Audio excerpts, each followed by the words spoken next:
So what came next? What was the next piece of art to come back? The next piece of art to come back was the dance ministry. Because hippies like to dance. Because that music was good and they just started shaking what their mama made them. And just like the pipe organ, heads started to roll. Because dancing is sexy. And we don't want to have none of that in our churches. You don't want to have that sensuality, dancing girls from the courts of Babylon. And yes, they always say it like that. All right? No, they don't. But, thankfully the dance ministry took off. And most churches that I've been to that have visited, I go all over. Most churches, they've got a dance ministry, anywhere from 5 to 30 women. Some have more. There are some churches, they don't have carpet. They've actually hardwood floored their platforms to make it better for their dancers.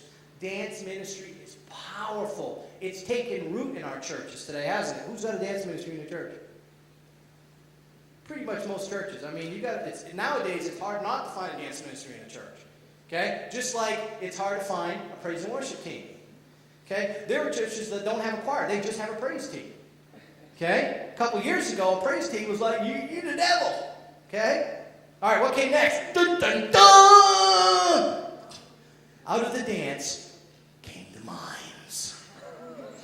And I don't know about you, but mimes creep me out to the max. All right? Mimes are creepy, aren't they? Teenagers in black turtleneck sweaters and grease paint. Doing the rope climb right at you. Trapped in invisible boxes. In the church, mine was like, slap on a Carmen CD, we fit to throw down. You ever seen a mime in the street? You're like, cross the street. Mime over there, people. Worse than circus clowns. Grease paint should never be applied to your face. It's just, you're hiding something. So what came next? Banners. You remember banners? You remember, it was like the whole church. Everybody wanted to talk about the Hebrew roots of Christianity, and all the pastors started, the Greek and the Hebrew, and they get their concordance. It's a big deal to have a concordance and preach from the Hebrew and the Greek and all that. And, most churches had banners. Banners have been around for thousands of years, and they were hanging on the wall. But something happened, and somebody got this bright idea to, turn the church banners into the color guard, and they stuck them on poles, and they would march them in, and they would dunk the banners, and you'd get the glory bumps. Remember the glory bumps? You'd be like, oh man, Jesus is here, right? And here come the banners. And these were banners done as a powerful act. It was like the color guard coming in to announce the King of Kings, right? It's awesome. It was awesome. And here's the scripture that comes, one of the most misinterpreted scriptures. You want a scripture for banners? Here it is. Isaiah 59:19. When the enemy comes in like a flood, the Lord will what? Lift up a standard against him, right? Most misinterpreted scripture in the Bible. I've always heard preachers go, the comma's in the wrong place. It really means when the enemy comes in like a flood, God will lift up a standard. That's not what it means. It's not the comma that's misplaced. It's your interpretation or your understanding of ancient military protocol. We miss up this scripture. The people that were reading that knew exactly what it meant. They didn't have radios back then. You got a battle going on. How did the generals communicate with the troops? Banners. They would sound a trumpet and they would wave a flag of a particular color and a particular shape. This real scripture correctly interpreted is this. When the enemy comes in like a flood, the Lord will lift up a standard that rallies the troops of heaven's armies to fall in line behind and march to war against your enemy. Does that make sense? That's what that meant. They knew exactly what it meant. We don't do it that way. We use the internet now on the battlefield. Figure that one out. Okay? But banners are powerful. So what came next? The drama ministry. The Puritans of Europe, before they came to America, they forbade acting or even going to see a play. Strictly forbidden. And they were so good at spreading that in London, England, theaters were outlawed. They had to be built outside of London. If you want to go see a play, you had to go outside of London to see it. Here's what's funny. The Bible, this one here, the book of Job, it's a play. It's a form of ancient literature called an epic poem or an epic play. In other words, the book of Job is written to be done in a way as actors acting it out. It's a form of ancient literature, but it's basically a play. Isn't that interesting? So God writes a play, but the Puritans say, you want to do that, you go outside of town. Shame on you. Any actors in here? Who likes acting? Got a few of them? All right, me too. All right, so what came next? What's coming next? So this next one is really, who's that handsome devil? Wow. Man, look at him. Balding a little bit, but you know, it's all right. Bald is beautiful. Visual arts are something that is just in the infancy of its return. God is bringing back, there are about, just a small handful of churches on the planet that incorporate visual arts into corporate worship. There's a lot of us that we have to travel just to kind of spread the word about this.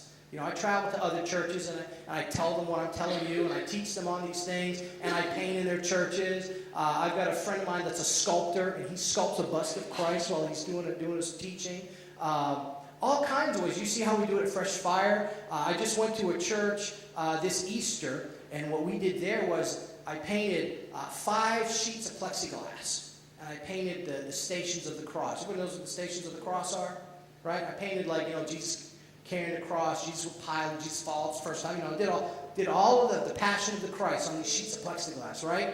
And then they turned off all the lights.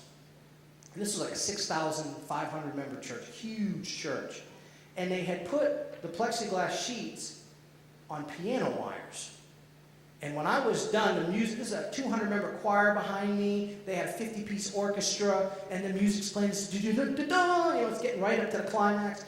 And they lifted up each sheet of plexiglass 30 feet in the air, and they all came into alignment, and they formed a cross. And when and I had painted everything in browns, like shades of brown. You can see it. That's actually what I'm doing right there on the one on this side.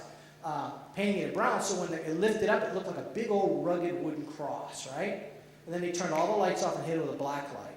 And the day before, I painted with invisible UV paint Jesus. So when they hit it with a black light, it disappeared, and the image of Christ just appeared. It was powerful. God just hit like a ton of bricks. The music was playing. We incorporated all the arts. We had dancers dancing. They had singers singing. They had the choir. They had the music. They had the orchestra. They had a praise team. They had meat paint. It was all done in one. It's kind of like what we did for Art of Christmas. We had a big mural, big black wall. And me and another artist, Michael Covington, we painted the mural. The dancers were dancing. We had actors acting. We had singers. It was all at the same time being used. You can incorporate it all. You just got to think of ways to do it. I got a friend of mine. He's a potter. Clay pots. He comes up to a church and he sits down. And while he's preaching on God's the potter and you're the, he makes a vase right in front of you. Beautiful. Then he fires it and he gives it to the church. Our pastor's actually got one of his pots. He's a great guy, and he has a great, powerful message, and he can't get any church to have him come. Because they just don't get it. See, and every congregation that has had him is like, that's the greatest thing I've ever seen. But when he sends a pastor a thing, they're like, I love you, but I don't know what to do with you. Do you usher? So he gets frustrated, and he and I have talked about it. There's all kinds of ways to incorporate it. You see the picture on the left. I'm speaking to the college and career group. They put me in a 5-foot square. Kind of like a soloist, right? All kinds of ways you can incorporate it. Well, let's go to the next one. Yeah, that's a form of art. I'm not saying it because I'm in charge of it here, okay? I'm not, okay? Look at Jordan right there. Everybody look at Jordan. Everybody wave at Jordan. Jordan is one of the most talented videographers, editors you're going to find, okay? The guy that did the media department before me, Eric Darnell, he looks at life through the eyes of a camera and filters and all these ways that it can be edited. He's super talented in the area of videography. And if you think about the media department, there's no way you can reach that many people. When you go on TV, thousands of people can see you at the same time. See the difference? The media department is a talent that you can use to serve God and to do great evangelism in. Powerful, powerful thing. So what better way for the children of the Creator to worship God than through creative acts? God has a plan for the arts, and He is busy restoring them in the last days. It's an exciting time we're living in. You can be a part.